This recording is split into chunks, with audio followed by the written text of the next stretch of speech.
Hello viewers, आज की video में मैं आपको सिखाऊंगा कि आपने अगर HTML फॉर्म के अंदर कोई वीकली इनपुट फील्ड बनानी हो जिसमें आप वीक सेलेक्ट कर सकते हो तो आप वो कैसे बनाएंगे। तो इसको हम देखते हैं सीधा प्रैक्टिकल। ये देखें, मैं अपने डॉक्यूमेंट के अंदर HTML के डॉक्यूमेंट के अंदर आ चुका हूँ और ये बॉडी टैग लगा हुआ है जिसके अंदर मैंने एक हेडिंग लिखी है। इस हेडिंग के नीचे हम अपना फॉर्म स्टार्ट करते हैं। आपने क्या करना है, फॉर्म का टैग ओपन करना है और इसको क्लोज कर देना है। ठीक है, इसके अंदर आपने सबसे पहले लेना है लेबल। लेबल के अंदर यहाँ पे आप कोई भी नाम दे सकते हैं। मैं दे रहा हूँ कि सिलेक्ट वीक। ठीक है, वीक सेलेक्ट करें क्योंकि सम टाइम आप ऐसा फॉर्म आपको बनाना पड़ जाता है जिसमें आपने यूज़र से जो है वो कोई वीकली चीज़ सेलेक्ट करवानी होती है। तो उसके लिए जो है ना, HTML5 के अंदर ये नया एलिमेंट आया है तो इसके बारे में हम आज बात कर रहे हैं। उसके बाद इनपुट का टैग आपने लेना है। इनपुट का टैग के अंदर आपने टाइप लेनी है वीक। वीक आपने टाइप ले लेनी है। उसके बाद नेम, आप यहाँ नेम कोई भी दे सकते हैं। मैं यहाँ पे वीक ही लिख रहा हूँ। उसके बाद यहाँ पे आप आईडी दें अपनी। आईडी क्या होती है ये मैंने बताया हुआ है, आपने अगर वीडियो नहीं देखी वो देख लें।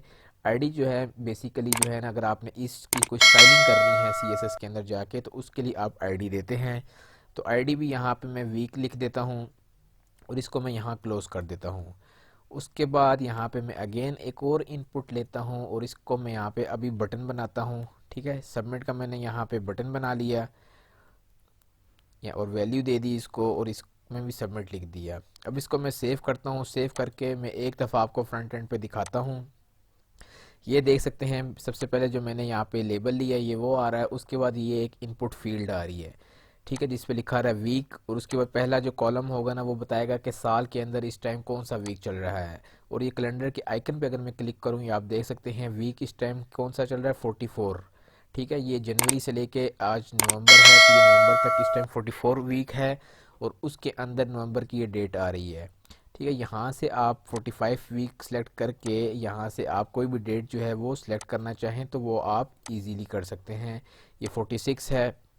ये इस तरीके से व्यूवर्स आप यहाँ से वीक सेलेक्ट करवा सकते हैं। अगर आपका कोई ऐसी रिक्वायरमेंट आती है फॉर्म बनाने की तो आपको जहाँ वीक बनवाना हो या आपको कैलेंडर बनाना हो तो आप यहाँ से वीक की टाइप यूज़ करेंगे जस्ट बैक एंड से। ठीक है, ये जैसे मैंने आपको यहाँ वीक की टाइप यूज़ करके बताई है, इतना आपने करना है तो आपका ये वीकली इनपुट फील्ड बन जाएगी। ये फीचर जो है ये HTML के अंदर नहीं था, ये HTML5 के अंदर ये नया फीचर आया है। तो उम्मीद करता हूँ आपको वीकली का पता चल गया होगा कि कैसे वीक इनपुट अगर आपने बनानी है तो कैसे बना सकते हैं। अगर आपने वीडियो पसंद आई है तो हमारे चैनल को ज़रूर सब्सक्राइब करके जाएँ। Thank you for watching.